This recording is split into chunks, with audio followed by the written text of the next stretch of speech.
Right now, your internet is running on a ghost, not a metaphor, an actual, physical network. Designed in the 1850s by Victorian engineers, we call it the digital age. It's borrowed. Every message you send crosses the ocean somehow, not through satellites, through cables, on the seafloor. Those cables follow paths drawn over 170 years ago, the same treacherous routes, the same choke points. What if the internet wasn't invented in the 1960s? What if it was inherited from the telegraph age? You're not just using their technology's descendant, you might be using their literal blueprint. Colonial-era decisions still shape where your data flows. This is the hidden continuity behind your Wi-Fi. Let's trace the ghost in the fiber. To understand this, go back to the 1850s. Sending a message across an ocean took weeks, by ship, at the mercy of wind and weather. One man decided that was unacceptable. Cyrus Field, an American businessman obsessed with a wild idea, a telegraph cable laid across the entire Atlantic. Critics called it impossible. The ocean was too deep. Field tried anyway, repeatedly, and failed, repeatedly. In 1858, on his third attempt, it finally worked. Queen Victoria sent a message to the American president. A message that once took weeks arrived in hours. The world celebrated. Fireworks, parades, sheer disbelief. Then, 3 weeks later, the cable went silent. The insulation had failed. The signal simply died. It would take 8 more years to try again. In 1866, a new cable and a bigger ship. This time, it worked, and it kept working. The Atlantic had been permanently, reliably wired shut. But this wasn't just about one ocean anymore. Nations rushed to wire the entire globe. Britain, in particular, moved with startling ambition. It had colonies on nearly every continent. Controlling information meant controlling an empire. So Britain began laying cable everywhere it could, not just across oceans, between every outpost it held. This wasn't just infrastructure, it was strategy. A telegraph message was faster than any ship, faster than any rival empire's messengers too. Whoever controlled the wires controlled the information, and Britain intended to control almost all of it. By the early 1900s, Britain had a plan, a telegraph network touching every part of its empire, without ever once leaving British-controlled territory. Historians later gave it a name, the All-Red Line. Red, because that's how British territory was colored on maps. The logic was simple, and a little paranoid. If a cable never left friendly territory, it couldn't be cut. Not by a rival navy. Not during wartime. So Britain routed cables through islands it controlled. Bermuda, Cyprus, distant Pacific outposts.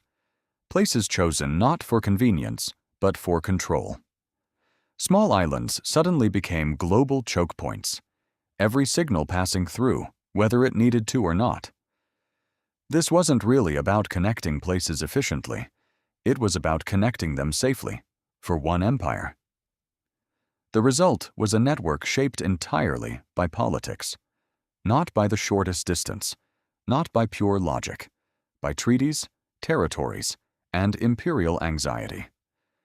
For decades, this network quietly ran the world's information, stock prices, military orders, diplomatic cables, literally, all routed through the same handful of small islands.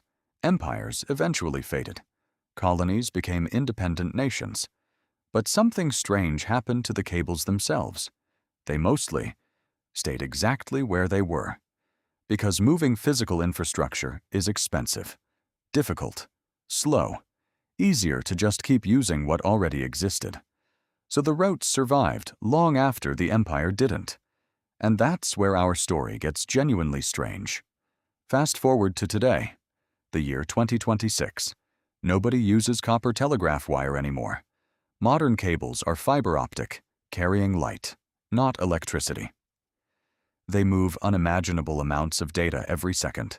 Nearly everything you do online travels through one. Video calls, bank transfers.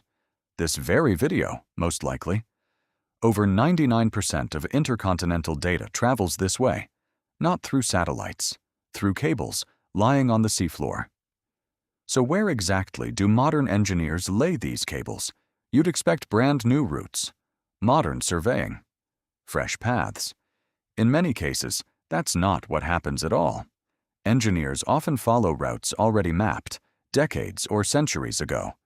The original telegraph ships already found the safest paths, avoiding underwater mountains, fault lines, and dangerously rough seafloor. Why resurvey an ocean when someone already mapped it?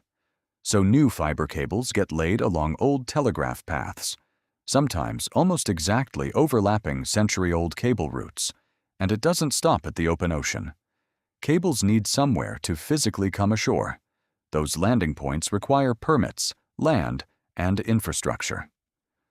Often, the easiest spot is wherever cables already landed. Old Victorian coastal stations, repurposed for modern fiber.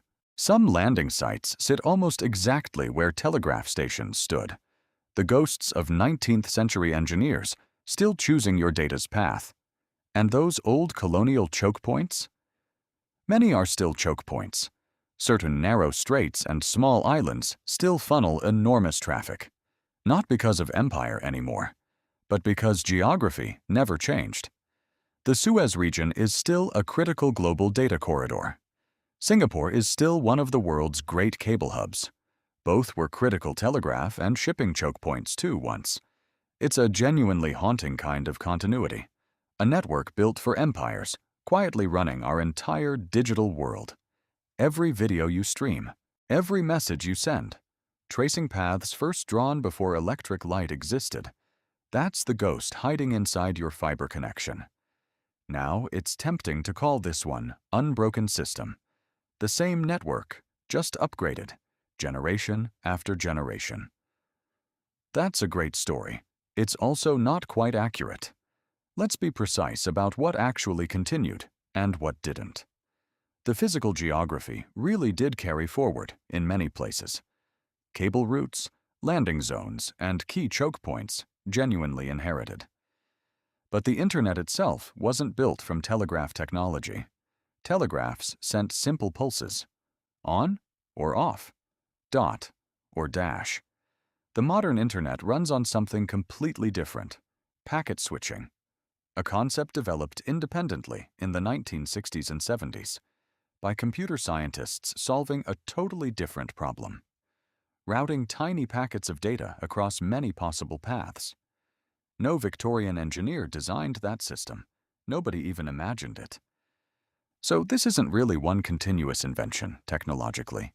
It's two separate systems, sharing the same physical roads. Old geography, completely new traffic, running on top of it. It's also worth noting, not every route is truly ancient. New cables get laid on genuinely new paths constantly. Modern engineers increasingly try to diversify away from old choke points, partly for speed, partly for basic network security. A single cable cut can still disrupt entire countries, though. That risk is exactly why the old choke points still matter. So the honest version isn't, nothing has changed. It's, the roads stayed. Almost everything driving on them didn't. That's a more accurate story. It's also still remarkable, because most of us assume the internet is placeless, floating somehow invisibly above old human history. It isn't. It's built directly on top of it, wired into decisions made by people chasing empire, not bandwidth. And that geography still quietly shapes your connection today. So would the internet have found a different path?